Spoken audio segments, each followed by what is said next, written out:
आकर्षित लैंडमार्क, सपनों का घर जैसा आप चाहते हैं हम बनाते हैं। 1, 2 एवं 3 BHK ready position flat. Call 9827321321।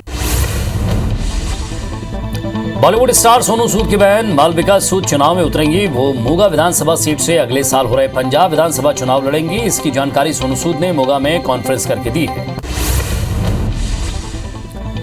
वहीं सोनू सूद भी परिवार के जरिए राजनीतिक पारी की शुरुआत करेंगे। राजनीति में आने के बारे में उन्होंने कहा कि बहन का चुनाव लड़ना पहला कदम है, इसके बाद आगे बढ़ते जाएंगे। सूद ने इस दौरान दिल्ली के सीएम अरविंद केजरीवाल और पंजाब के सीएम चरणजीत सिंह चन्नी की तारीफ की।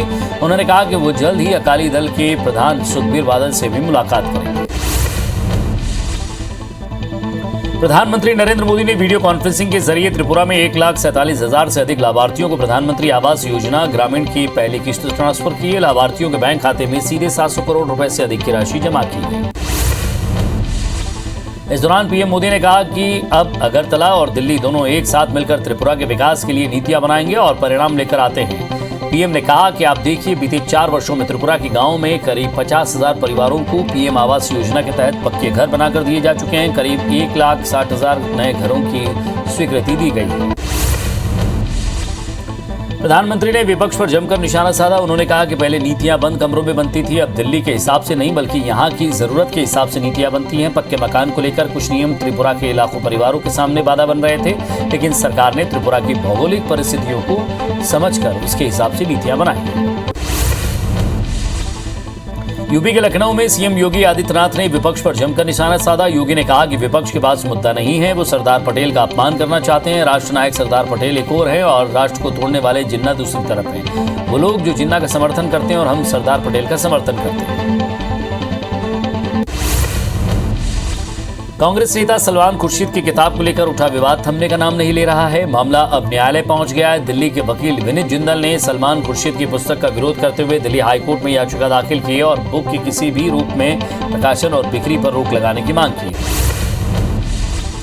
आजादी को लेकर एक्ट्रेस कंगना रनौत के विवादास्पद बयान को लेकर शिवसेना ने पार्टी के मुखपत्र सामना की संपादकीय में एक्ट्रेस के साथ बीजेपी पर भी निशाना साधा। शिवसेना ने लिखा है कि कंगना रनौत ने एक बम फोड़ा है, इससे भाजपा का नकली राष्ट्रवाद बिखर गया है। शिवसेना ने लिखा है कि कंगना को एक आने की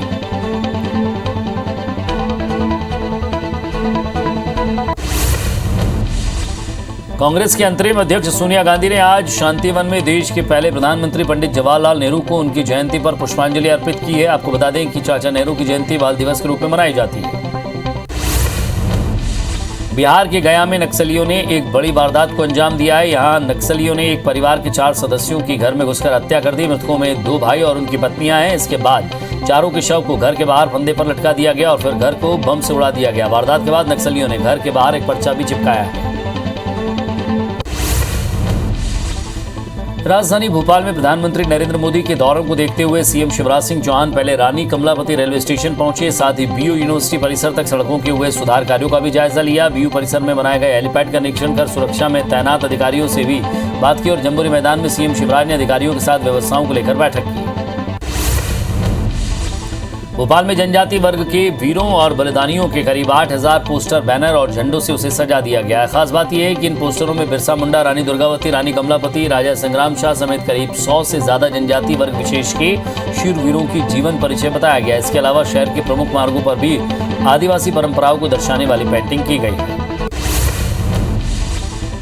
कोरबा सांसद ज्योत्सना महंत की पहल से गोरेला पिंडरा मरवाई जिले को एकलव्य मॉडल रेसिडेंशियल स्कूल की सौगात मिलने जा रही है। कल पीएम मोदी वीडियो कॉन्फ्रेंसिंग के जरिए इसका शिलान्यास करेंगे, जिसको लेकर तैयारियां की जा रही हैं। आपको बता दें कि गोरेला ब्लॉक के ग्राम नेवसा में स्कूल बनाया जाएगा।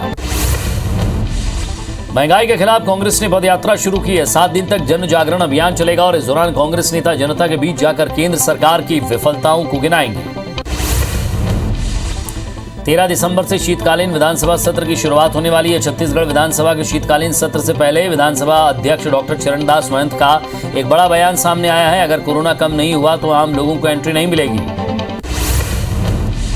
छत्तीसगढ़ में नई शिक्षा नीति तैयार करने के लिए 2 दिवसीय राष्ट्रीय शिक्षा समागम कार्यक्रम की शुरुआत रायपुर में हुई है। कार्यक्रम में शिक्षा नीति 2030 का प्रस्ताव रखते हुए मुख्यमंत्री भूपेश बघेल ने कहा कि अब छत्तीसगढ़ के स्कूलों में अंतर्राष्ट्रीय मानकों के अनुसार सिलेबस तैयार कर पढ़ाई कराई जाएगी, जिससे यहां से पढ़ लिख कर निकलने वाले बच्चे अंतर्राष्ट्रीय स्तर पर की प्रतिस्पर्धा में सफल हो सके। मुरैना जिले में IBC 24 की न्यूज की खबर का बड़ा असर हुआ है। गर्भवती महिला के अपहरण और दुष्कर्म केस में कार्रवाई करते हुए पुलिस ने 12 लोगों पर केस दर्ज किया है। बामोर थाना इलाके से 8 माह की गर्भवती महिला को 12 से 14 लोगों ने अगवा किया था और चंबल के बीड़ों में गैंगरेप की वारदात को अंजाम दिया था। बेमेतरा के पूर्व पार्षद रिजवान कुरैशी और उसके साथी ने बीजेपी नेता की बहन को छेड़छाड़ उसके साथ की, जिसके बाद शिकायत दर्ज कराने पहुंची पीड़िता को पुलिस अधिकारियों ने महिला पुलिस नहीं होने की बात कहकर रात भर थाने में बिठाया रखा। जिसकी जानकारी मिलते ही बीजेपी नेता थाने पहुंचकर धरने पर बैठ गए, जिसके बाद पुलिस ने दोनों आरोपियों के खिलाफ मामला दर्ज कर उन्हें गिरफ्तार कर लिया है। जगदलपुर शहर में चल रहे सट्टा के कारोबार पर बस्तर पुलिस लगातार अभियान चलाकर कार्रवाई कर रही है और इसी कड़ी में पुलिस ने शहर के अलग अलग क्षेत्रों में रेड मारकर 2 सटोरियों को गिरफ्तार किया है। साथ ही उनके पास से 30,000 से अधिक नकद और सट्टा पर्ची को जब्त किया गया। जबलपुर पुलिस ने एप्पल मोबाइल कंपनी के डुप्लीकेट प्रोडक्ट के कारोबार का भांडाफोड़ किया। पुलिस ने एप्पल कंपनी के डुप्लीकेट प्रोडक्ट को बेचने वाले 2 दुकानदारों को गिरफ्तार किया। दरअसल ओमती थाना पुलिस ने ग्रिफिंग इंटेलेक्चुअल प्राइवेट लिमिटेड कंपनी के मैनेजर से नकली एसेसरीज बेचने की शिकायत दर्ज कराई गई थी, जिसके आधार पर पुलिस ने कार्रवाई की।